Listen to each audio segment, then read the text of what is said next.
গিরগিটি চিনেননি আপনারা? চিনেন?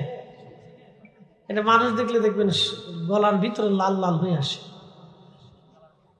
কালার চেঞ্জ হয়। গিরগিটি এটাই যে ইব্রাহিম আলাইহিস সালামের আগুনের মধ্যে ফু মারতেছে। সহিহ বুখারীতে আসছে, ইমাম ইবনে বাজার ভিতরে আসছে। তো এই গিরগিটি ফু মারতেছে, ফু মারার সময় আল্লাহ ডাক দিচ্ছে, গিরগিটি ফু দিস কেন? আল্লাহ আগুন জ্বালাচ্ছি ইব্রাহিম, বেশি করে যাতে জ্বলে। আচ্ছা বলেন, ব্যাং কি ইব্রাহিমের পক্ষে না বিরুদ্ধে? গিরগিটি? আচ্ছা ভালো করে বুঝবেন। তা আল্লাহ বলেন, গিরগিটি তোর ফুকে আগুন জ্বলবে? জানি জ্বলতো না, কিন্তু তারপরে ফু দিচ্ছি যাতে জ্বলে। গিরগিটির কপাল নষ্ট হলো।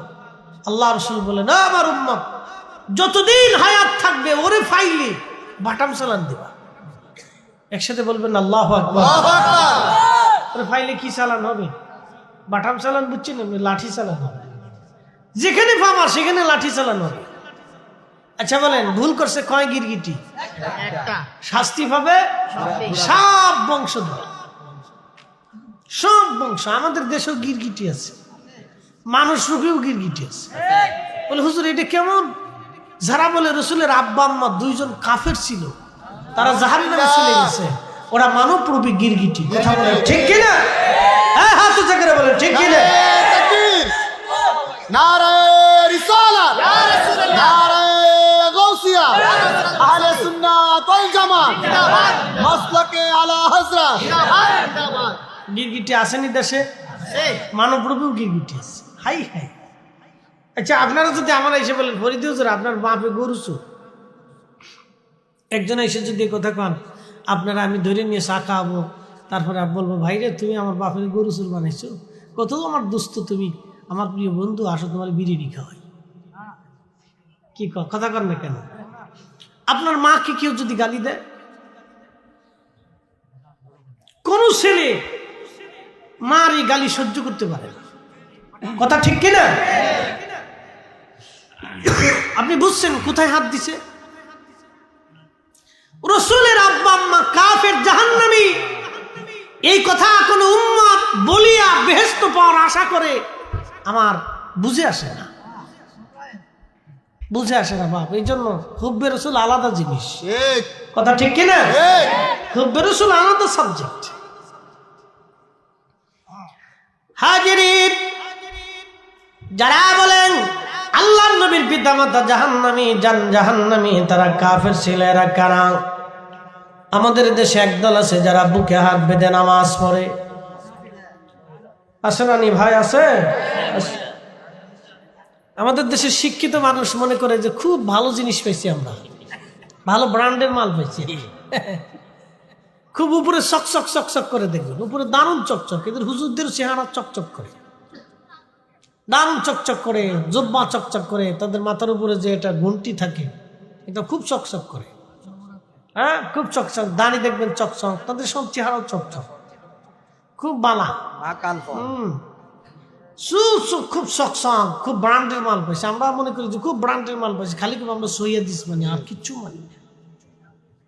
আল্লাহর কোরআন এবং সৈয়দিস মানে এরা এমন ভাব লইছে যে হেরাই শুধু সৈয়দিস মানে, আর আমরা জীবনে সৈয়দিস কোনোদিন চিনিও না, বুঝিও না, এটা দেখি কি ভাব লইছে রে বাপ রে বাপ। আচ্ছা আপনাদেরকে একটা প্রশ্ন করি, জবাব দিবেন তো। শাহজালাল ইয়ামানি মুজাদ্দিদ সহিহাদিস বুঝতো না? হ্যাঁ, জোরে বলেন, জোরে বলেন, জোরে বলেন।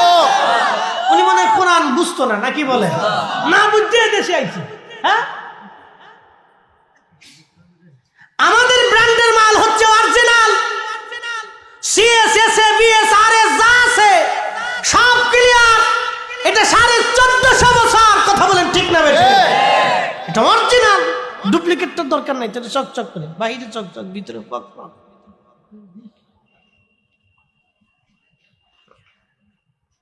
দুর্গারামপুরবাসী, বাঞ্চারামপুরবাসী মনোযোগ দিবেন। বিশ্ববিখ্যাত আমাদের এই পৃথিবীতে 5-6 জন ব্যক্তি আল্লাহর কোরআন এবং রসুলের সুন্নাহ মোতাবেক রাষ্ট্র পরিচালনা করেছেন, এরপরে আর কেউ পারে নাই। একজন আবু বকর, ওমর, উসমান, আলী, ইমাম হাসান রিদওয়ানুল্লাহি তাআলা আলাইহিম আজমাইন, এবং এরপরে আরেকজন এসেছিলেন, তার নাম ওমর ইবনে আব্দুল আজিজ, যাকে দ্বিতীয় ওমর বলা হয়।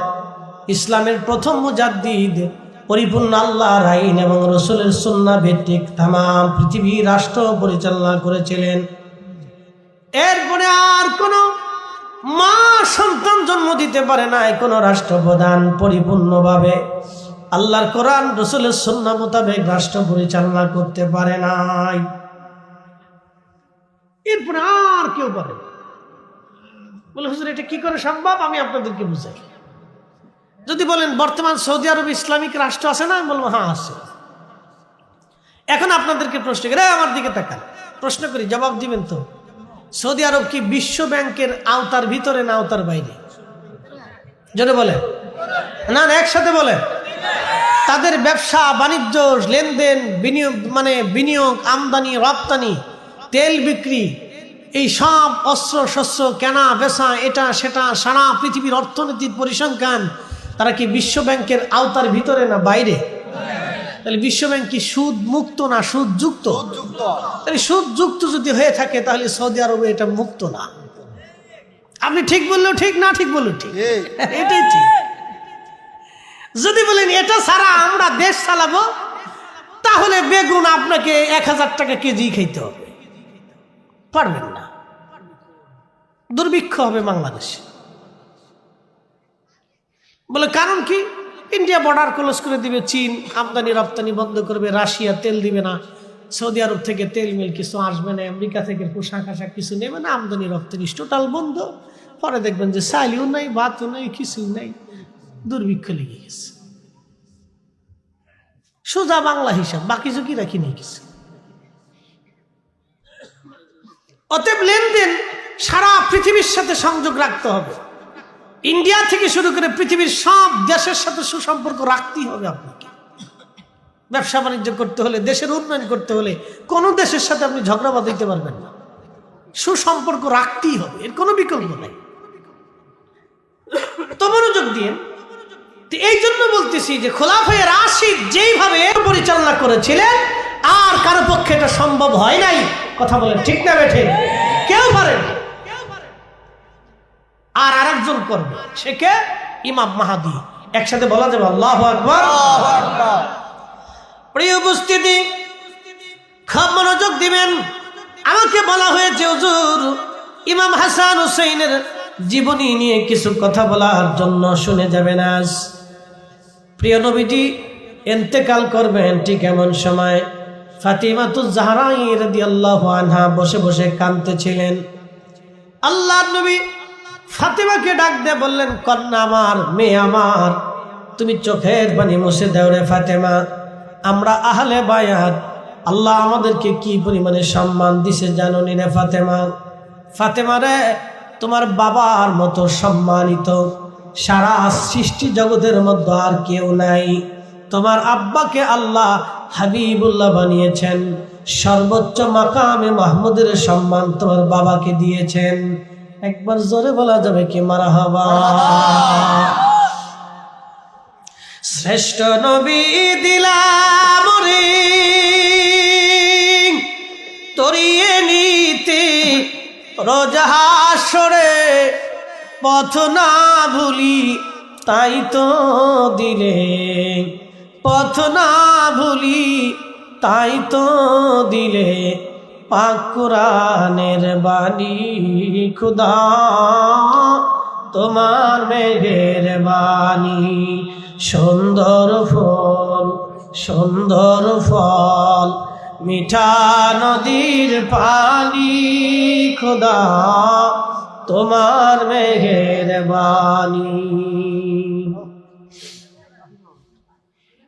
মনোযোগ দিয়েন দুর্গাপুরবাসী, দুর্গারামপুরবাসী, ফাতিমাতুজ জাহরাকে নবীজি বলতেছেন, ফাতেমা তুমি তোমার চোখের পানি মুছে দাও। ফাতেমা রে, আমাদের পরিবারকে আল্লাহ এত সম্মান দিয়েছেন, তোমার বাবার পরিবারের মতো এত দামি পরিবার পৃথিবীতে আর কারো পরিবার তুমি পাবা না। ফাতেমা এই সম্মানিত পরিবার আর হবে না, কোনদিন আর হয় নাই। ফাতিমা আমাদের পরিবারকে আল্লাহ এত সম্মান দিয়েছে, আমার চাচাকে আমার আল্লাহ সাইয়্যিদুশ শুহাদা করেছে, সমস্ত শহীদদের সর্দার বানিয়েছে। আমার চাচা আমির হামজাকে আল্লাহ সাইয়্যিদুশ শুহাদা বানাইছে, সব শহীদদের সর্দার আমার আল্লাহ বানিয়েছে। ফাতিমা আরেক তোমার চোখের পানি তুমি মুছে দাও ফাতিমা। আল্লাহ রাব্বুল আলামিন আহা আমার একটা চাচাতো ভাই আল্লাহ দুনিয়াতে দিয়েছে, তার নাম জাফর। মুতার প্রান্তরে আমার জাফর শহীদ হয়েছিল। আমার জাফর কালেমার পতাকা উড্ডীন রাখার জন্য আমার জাফর দুইটা হাত কাফেররা তার কেটে ফেলে দিয়েছিল। হাতের বদৌলতে আমার জাফরের দুইটা হাতের বদৌলতে আমার আল্লাহ আমার জাফরকে দুইটা পাখা বানিয়ে দিয়েছে। ওই পাখা দিয়ে উড়ে উড়ে আমার জাফর আল্লাহর জান্নাতের যেখানে খুশি সেখানে পাখা দিয়ে উড়ে উড়ে আমার জাফর উড়ে বেড়ায়। আল্লাহ ফাতেমারে আমার এই পরিবারের চাইতে এত বড় দামি পরিবার আল্লাহর কাউকে দেয় নাই। ফাতেমা তুমি শুনে রাখো রে ফাতেমা, আল্লাহ তোমার একটা স্বামী দিয়েছে। ফাতেমা রে তোমার স্বামী আমি নবী পছন্দ করি নাই, তোমার স্বামীর ব্যাপারে আমার আল্লাহ নিজে পছন্দ করেছে। তোমার বিয়েটা আমি নবী নিজে দেই নাই, এটা আল্লাহর পছন্দ অনুযায়ী হয়েছে। একবার জোরে বলা যাবে কি আল্লাহু আকবার। ফাতিমা চোখের পানি মুছে দাও। আল্লাহ তোমাকে সাইয়্যিদাতুন নিসাই আহলিল জান্নাহ বানিয়েছে। সারা সৃষ্টি জগতের যত জান্নাতের রমণী কুল আছে সবার সর্দারিনী তোমাকে আল্লাহ বানাইছে রে ফাতেমা। চোখের পানি তুমি মুছে দাও রে ফাতেমা, কাঁদবে না। আল্লাহ তোমার দুইটা সন্তান দিয়েছে, একটা সন্তানের নাম হাসান আর একটা সন্তান হুসাইন। ফাতেমা রে আল্লাহ তোমার দুইটা সন্তানকে এমন সন্তান বানাইছে কোন মায়ের গর্ভে আল্লাহ এই সন্তান দেয় নাই। আল হাসানু আল হুসাইনু সাইয়্যিদা শাবাবি আহলিল জান্নাহ। আমার হাসান আর হুসাইন দুইজন জান্নাতের যুবকদের সর্দার। একবার জোরে বলা যাবে কি মারহাবা। আল্লাহুম্মা সাল্লি আলা সাইয়্যিদিনা মাওলানা মুহাম্মদ ওয়া আলা আলি সাইয়্যিদিনা।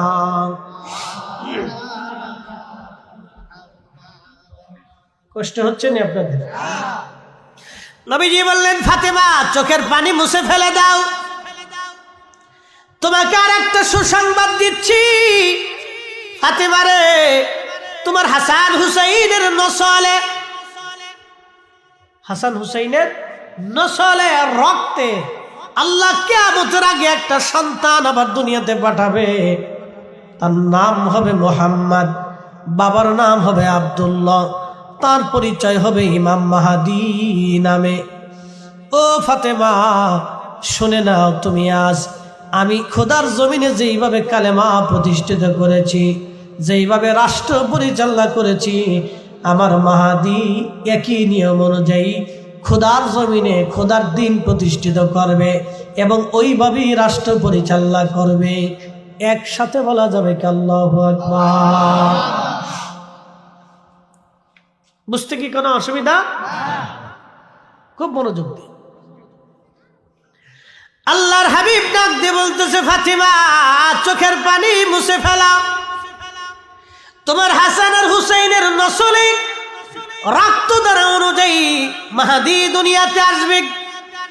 শুনে জানাস ইমাম মাহাদি আরবের মরুভূমির ভিতরে 40 বছর ধরে ছাগল উট দুম্বা ভেড়া চড়াবেন।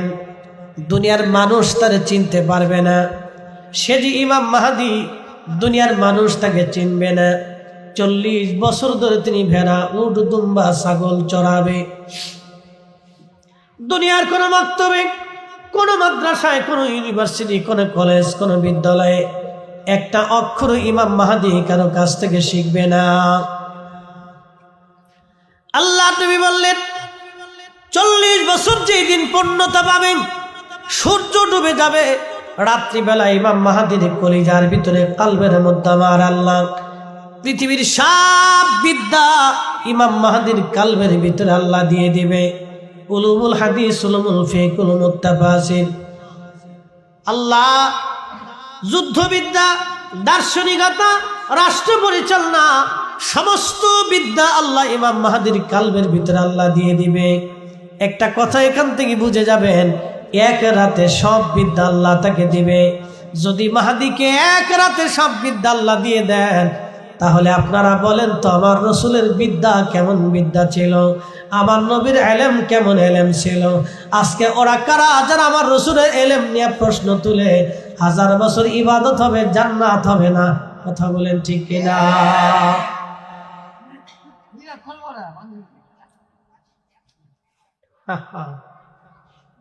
আপনি বুঝছেন তো? এখন প্রশ্ন করে আমার দিকে তাকান, ডান বাম হবে না, বসেন, ডান বাম হবে না, বলেন মাহাদি দিয়া নবী না নবী দিয়া মাহাদি? আমরা নবী দিয়া না নবী আমাদেরকে দিয়া? জোরে বলেন। নবী দিয়ে আমরা, আমাদেরকে দিয়া রসুল না। বলেন মদিনা দিয়া নবী না নবী দিয়া মদিনা? আচ্ছা, কাবা দিয়ে নবী না নবী দিয়ে কাবা? তো বুঝে গেছি। এই কোরআন শরীফ আমরা কার মাধ্যমে পাইছি? মনোযোগ দিন, এখান থেকে অনেক কিছু শিখার আছে। অ্যাটেনশন, মনোযোগ দিন। এখানে কোরআন শরীফে অনেক আয়াত, 6666 আয়াত, 114টি সূরা। এই যে আল্লাহ পাক এই সূরাগুলির ভিতরে অনেক কথা বলছে, তার ভিতরে মনোযোগ দিন। এখানে আল্লাহ রাব্বুল আলামিন বলছেন উলাইকা আলা হুদাম মির রাব্বিহিম ওয়া উলাইকা হুমুল মুফলিহুন।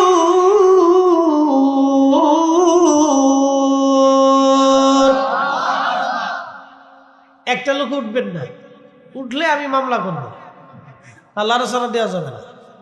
মাহফিলে বইলে ফেসাবে ধরে, মুতে ধরে, গ্যাসে ধরে, নানান সমস্যা করে, আমি জানি।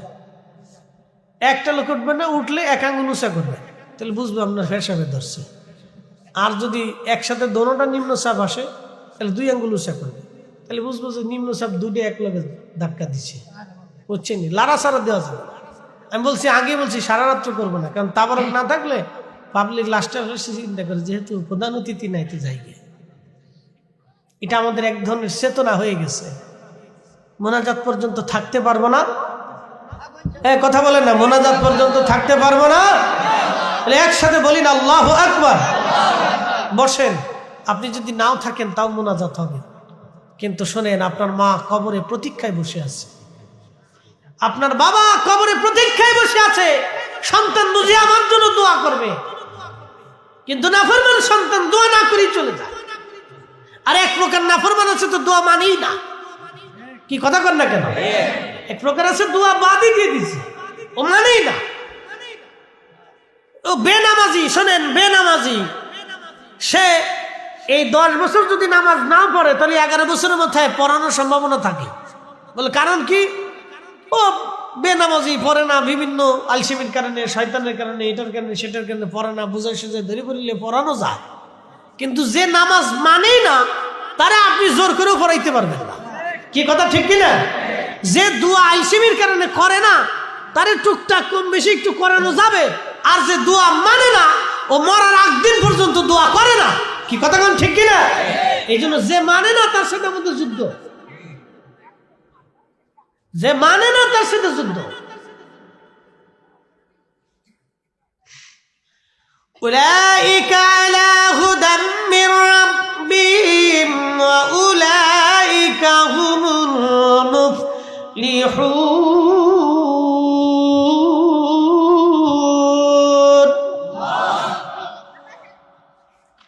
এই যে কালামগুলি, কথাগুলি আমরা বলি নাই, আল্লাহর নিজের জবানের কালাম। আলিফ লাম মিম আলিফ লাম রা ইয়াসিন তাহা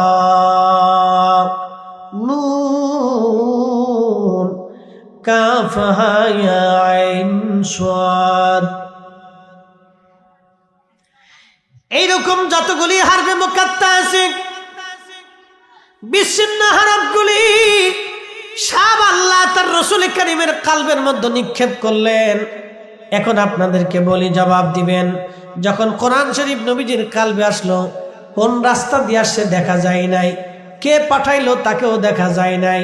কিন্তু যখন কোরআন কলবে মুবারকের মধ্যে এসেছে, কোরআন নাজিল শেষ হয়ে যাওয়ার পরে নবীজি বললেন, ও আমার উম্মতেরা, সাহাবীরা শোনো, দালিকাল কিতাবু লা রাইবা ফীহি হুদাল লিল মুত্তাকিন। ও হ্যাঁ, এমন এক কিতাব যে কিতাবের মধ্যে কোনো সন্দেহ নাই, সংশয় নাই, সেই কিতাবটা হলো মুত্তাকিনদের জন্য হেদায়েত। তখন একটা সাহাবীও দাঁড়ায় বলে নাই, হুজুর কোন রাস্তা দিয়ে কোরআন আসলো দেখলাম না, আল্লাহ দেখলাম না, তাহলে এই কথাগুলি আমরা কেমনে মেনে নেব? এটা কি আল্লাহর কথা নাকি আপনার কথা? ওগো নবী, আমরা মানতে পারলাম না। কোন সাহাবী কথা বলে নাই, বিনা বাক্যে বিনা শর্তে রাসূল বলেছে এটা কোরআন, সাহাবীরা মেনে নিয়েছে এটা কোরআন। কথা বলেন ঠিক কিনা? তাহলে বলেন, সাহাবীরা কি আগে কোরআন চিনেছে না রাসূল চিনেছে? জোরে বলেন, আগে আল্লাহ চিনেছে না রাসূল চিনেছে? রাসূল চিনেছে।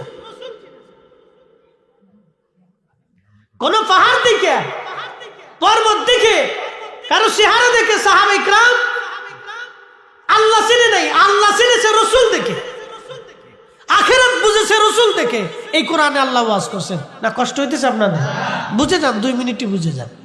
আল্লাযীনা ইউমিনুনা বিল গায়বি ওয়া ইউকিমুনাস সালাতা ওয়া মিম্মা রাযাকনাহুম ইউনফিকুন। আল্লাহর কোরআনে আল্লাহ বলতেছেন, হুজুর তারা সফল কাম হবে, তারা কামিয়াব হবে কারা? সর্বপ্রথম ইউমিনুনা বিল গায়ব, গায়বের উপরে যারা ঈমান আনবে, যেটা পঞ্চ ইন্দ্রিয় দ্বারা দেখা যায় না, ধরা যায় না, ছোঁয়া যায় না।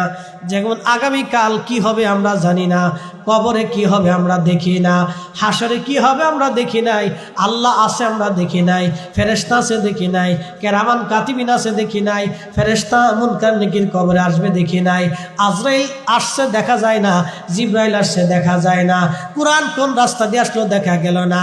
তখন আল্লাহর নবী সাহাবীরা একটা বাক্য বলে নাই, তারা বিনা বাক্যে আল্লাহর এই কথাগুলি রাসূলের জবান দিয়ে বিশ্বাস করে নিছে। তার মানে আগে তারা নবী মানছে। কথা কন না কেন?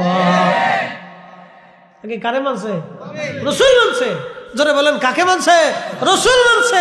নবী দেখে আল্লাহ চিনে ফেলছে, আখিরাত বিশ্বাস করছে, যে কবরে সওয়াল জবাব হবে, রাসূল বলছে এটাই ঠিক, নবী বলছে এটাই ঠিক। তার মানে আল্লাহ রাসূলের প্রতি তাদের 100% পিওর বিশ্বাস ছিল। কি কথা কন না? রাসূল মানছে তারা। আপনাকে আরো বুঝাইতেছি, والذين يؤمنون بما أنزل إليك وما أنزل من قبلك। নবীজি সফল কাম তারা হবে যারা আপনার উপরে যে কিতাব নাজিল হয়েছে, এই কোরআন আপনার উপরে নাজিল হয়েছে, যারা বিশ্বাস করবে, এবং আপনার পূর্বে যত নবী এসেছিল তাদের উপরে যে কিতাব নাজিল হয়েছে এইগুলির উপরে যারা ঈমান আনবে। এরপর আল্লাহ বললেন, ওয়াবিল আখিরাতি হুম ইউকিনুন, যারা আখিরাতে বিশ্বাসী হবে। এখন আপনারা আখিরাত দেখছেন, কে বলছে? রাসূল বলছে। জোরে বলেন, কে বলছে? আল্লাহ কি এসে সরাসরি কোরআন শিক্ষা দিছে? আল্লাহ তার রাসূলের কালবে নাজিল করছে, নবীজি জবান দিয়ে বলছে। তো রাসূল বলছে সাহাবা ইকরামের কাছে, সাহাবীরা কিন্তু আল্লাহ দেখে নাই, কবরে কি হবে তাও দেখে নাই, ফেরেশতাও দেখে নাই। কারে দেখছে? নবী দেখছে। একসাথে বলবেন না মারহাবা? কাকে দেখছে? নবী দেখছে। জোরে বলেন, কাকে দেখছে? নবী দেখছে। নবী দেখে তারা আল্লাহ বিশ্বাস করছে, নবী দেখে কবর বিশ্বাস করছে, নবী দেখে হাসর বিশ্বাস করছে, নবী দেখে জান্নাত জাহান্নাম বিশ্বাস করছে, নবী দেখে শাফায়াত বিশ্বাস করছে। এজন্য আল্লাহ কোরআনে বলে দিয়েছে, হাবিব আপনি উম্মতকে বলে দেন, কুল ইন কুনতুম তুহিব্বুনাল্লাহ, কেউ যদি আমি আল্লাহকে ভালোবাসতে চায়, আমি আল্লাহকে ভালোবাসতে চাই, আমি আল্লাহকে পেতে চাই, আমি আল্লাহকে খুশি করতে চাই, তাহলে বলে দেন ফাত্তাবিউনি, সেজন্য আপনার ইত্তেবা, অনুসরণ, অনুকরণ, মহব্বত করে, যদি করে ইউহিব্বুকুমুল্লাহ, আমি আল্লাহ তাকে ভালোবাসবো, আমি আল্লাহ তাকে ভালোবাসবো। একসাথে বলা যাবে না আল্লাহু আকবার। নবী মানলে কাকে মানা হয়? নবী পাইলে কাকে পাওয়া হয়? নবী খুশি করলে কাকে করা হয়? নবী তাজিম করলে কাকে করা হয়? নবীর শানকে ছোট করে দেখলে কাকে, কার শান ছোট করা হয়? রাসূলের আব্বা আম্মার জাহান্নামী বইলে এবার জান্নাতে যাবেন চিন্তা করেন। এর উপরে দলিল আমি আর দিতে পারবো না। ওয়াজ করলে কি লাভ, শুনলে কি লাভ? ওয়াজ করলে কি লাভ, শুনলে কি লাভ? লাভ হবে তার আমলে, আমলেও লাভ হবে না নবী প্রেম না থাকলে দিলে, ঠিক কিনা? নবী প্রেম থাকলে দিলে লাভ হবে কম আমলে। সুপারিশ করবেন নবী রোজ হাসরের ময়দানে। জ্ঞানী যারা বুঝে তারা শুধু ইশারায়, নাদানের বুঝাইতে পারে আছে কে কোথায়। জ্ঞানীর মতো জ্ঞানী হলে অল্প কথাই বুঝে, কসুর মতো কসু হলে অল্প জালে সিজে। কথা কন ঠিক কিনা? বিশ্ববিখ্যাত বাদশা ওমর ইবনে আব্দুল আজিজের জমানাতে এক লোক গভর্নর, খলিফা তাকে ডাকলেন, তুমি আসো। খলিফার সামনে বসার পরে বললেন, গভর্নর, মুসলমানদের গুরুত্বপূর্ণ পদে একজন কাফেরকে তুমি কি করে দায়িত্ব দিতে পারো? অর্থাৎ তখন তো মুসলিমদের খেলাফত, ধরেন গোয়েন্দা ডিভিশনের প্রধান, একজন কাফেরকে যদি করা হয় তাহলে রাষ্ট্রের গুরুত্বপূর্ণ গোপন তথ্যগুলি কাফেরদের কাছে চলে যাবে। তখন রোমানদের সাথে যুদ্ধ চলতেছিল, পার্সিয়ানদের সাথে যুদ্ধ চলতেছিল। ওমর ইবনে আব্দুল আজিজ বললেন, তুমি কি করে একজন কাফেরকে দায়িত্ব দাও? তখন গভর্নর বলল, হ্যাঁ খলিফাতুল মুসলিমিন, আল্লাহ আপনাকে মাফ করে দিন, আপনি কি জানেন না রাসূলের আব্বা আম্মা কাফের ছিল? এ শোনেন, আমার দিকে তাকান, ভালো করে শুনেন। তখন ওমর ইবনে আব্দুল আজিজ রাদিয়াল্লাহু আনহু, যাকে মুসলমানদের দ্বিতীয় ওমর বলা হয়, ইসলামের প্রথম মুজাদ্দিদ, ইসলামের প্রথম মুজাদ্দিদ, কোনো মা ওমর ইবনে আব্দুল আজিজ আর জন্ম দিতে পারবে না। তখন তিনি বলতেছিলেন, আহ ঠিকই বলে, আহ লিসানাক, তোর জিভ কেটে ফেলতাম, আহ তোর জিভ কেটে ফেলতাম, তোর হাত কেটে ফেলতাম, তোর পা কেটে ফেলতাম। তুই রাসূলের আব্বা আম্মাকে কাফের বলতেছিস? তার অনুভূতি দেখছেন, ঈমান দেখছেন? তোর জিভ কেটে ফেলতাম, তোর হাত কেটে ফেলতাম, তোর পা কেটে ফেলতাম, তুই রাসূলের আব্বা আম্মাকে কাফের বলতেছিস? দোহানা ফরমান, মুসলমানদের গুরুত্বপূর্ণ গভর্নরি পদে তোকে রাখাই যাবে না। একসাথে বলবেন আল্লাহু আকবার। না না হয় না, আরেকটু জোরে বলেন। হ্যাঁ আরো জোরে, আরো জোরে, জোরে জোরে হাত উঁচা করে বলেন। আমরা মুসলমান, রাসূলের আশিক, নবীর উম্মত, জীবন চলে গেলেও এই বদ আকীদা আমাদের দেহের ভিতরে প্রবেশ করতে পারবে না। কথা বলেন ঠিক না? আচ্ছা, হিন্দুরা মানুষ না? জোরে বলেন। খ্রিস্টানরা মানুষ না? ইহুদিরা মানুষ না? বৌদ্ধরা মানুষ না? তাদের সাথে আমাদের তফাৎ কোনটা? তাদের সাথে তফাৎ হলো বিশ্বাস নিয়ে। কথা ঠিক কিনা?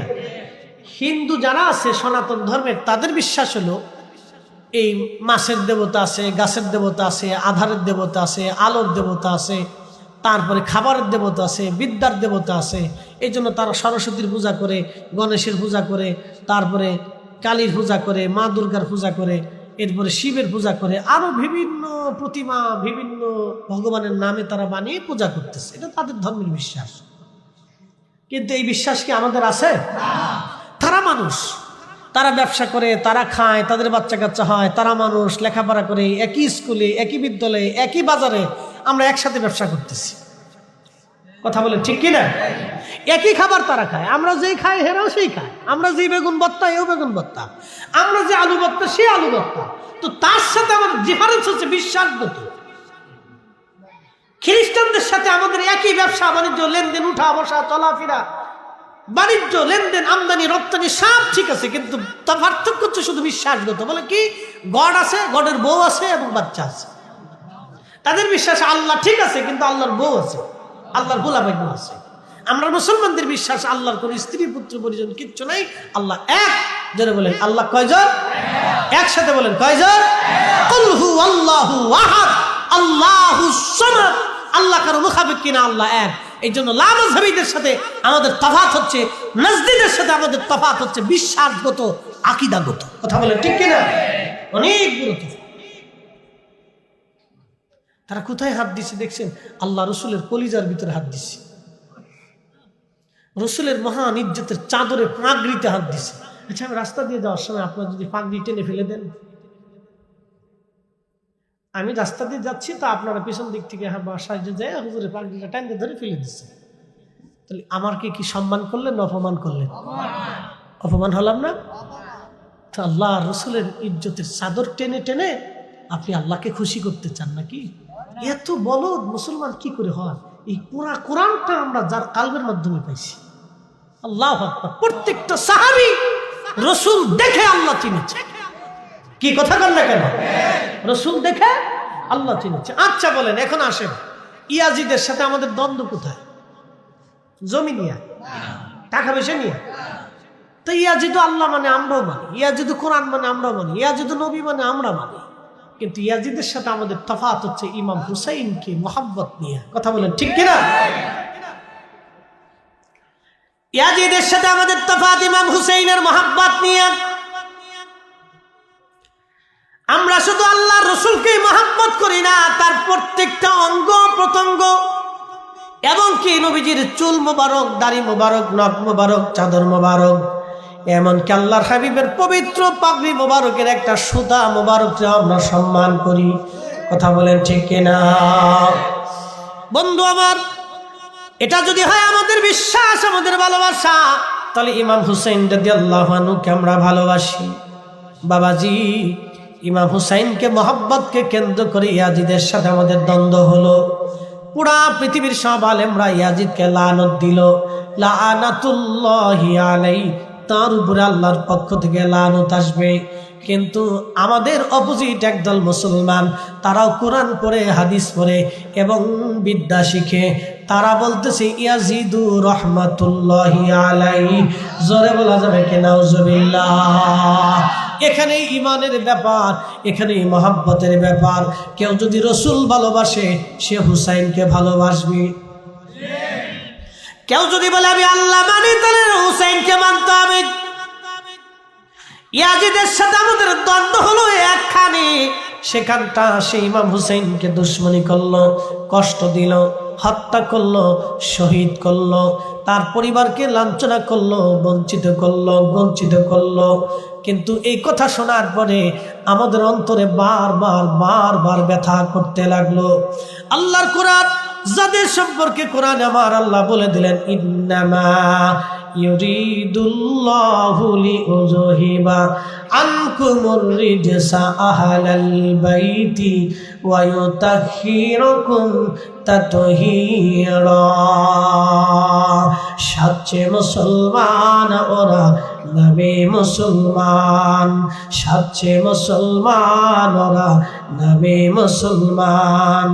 ইমানদারের ইমান নিয়ে করছে যারা খেলা, ওরাই তো আসলেই ইয়াজিদেরই চেলা। ঠিক না? দাড়ি টুপি পাগড়ি আছে, দেখতে মাওলানা, ভিতরে নাই নবী প্রেম, ইয়াজিদে ভরা।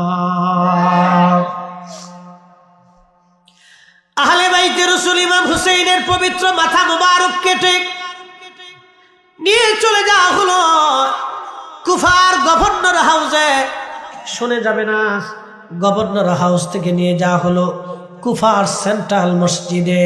পৃথিবীতে একজনের দুইটা মাজার আছে, এছাড়া একজনের কোনো দুইটা মাজার হতে পারে না। পৃথিবীতে একজনের দুইটা মাজার, তিনি হলেন ইমাম হুসাইন রাদিয়াল্লাহু আনহু। তিনার দেহ মুবারকের মাজার হচ্ছে, রওজা হচ্ছে কারবালার প্রান্তরে, আর ওনার পবিত্র মাথা মুবারকের মাজার হচ্ছে বর্তমান মিশর আল আজহার বিশ্ববিদ্যালয়ের সাথে। একজনের দুইটা মাজার, মাথা মুবারক কেটে নিয়ে যাওয়া হলো কুফার গভর্নর সেন্ট্রাল মসজিদের ভিতরে। উবাইদুল্লাহ ইবনে জিয়াদ ওই মসজিদের ইমাম ছিলেন, খতিব ছিলেন, এবং তিনি কুফার গভর্নর ছিলেন। উবাইদুল্লাহ ইবনে জিয়াদ তিনি মসজিদের মধ্যে গেলেন, মিম্বরে বসলেন। আহলে বাইতে রাসূলের পবিত্র মাথা মুবারক সে তার মিম্বরের নিচে, তার মাথা মুবারক তার পায়ের সামনে রেখে দিয়েছে। সেই দিন হাজার হাজার মুসলমান, কুফার হাজার হাজার মুসলমান সেই দিন ইমাম হুসাইন রাদিয়াল্লাহু আনহুর সামনে, উবাইদুল্লাহ ইবনে জিয়াদের সামনে, পবিত্র মাথা মুবারকের সামনে বসে আছে। তখন উবাইদুল্লাহ একটা ভাষণ দিয়ে বলেন, হে মুসলমানেরা, আমিরুল মুমিনিন ইয়াজিদের বিজয় আল্লাহ দিয়েছে, আর মিথ্যাবাদী হুসাইনের পরাজয় আল্লাহ দিয়েছে। একবার জোরে বলা যাবে কি নাউজুবিল্লাহ? ঠিক তখনই মসজিদের ভিতরে হাজার হাজার মুসলমান ছিল না, সবাই মুখ বুজে বসেছিল।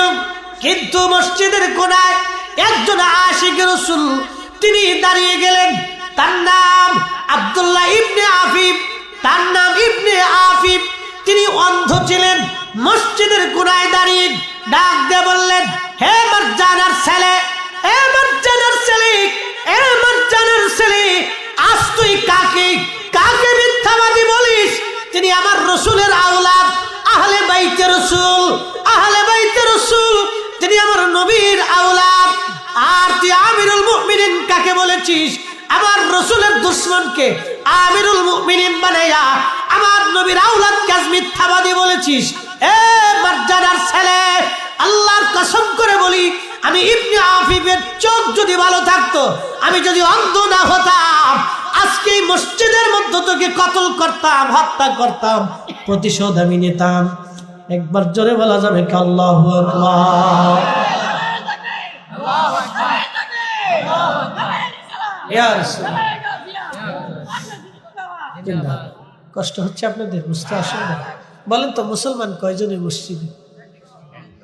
একসাথে বলেন। না না হয় না, জোরে বলেন, জোরে বুঝে যা। কয়জন? কে বাকিরা কালমা পড়ছিল না? বাকিরা নামাজে ছিল না? বাকিরা কোরআন শরীফ পড়ছিল না?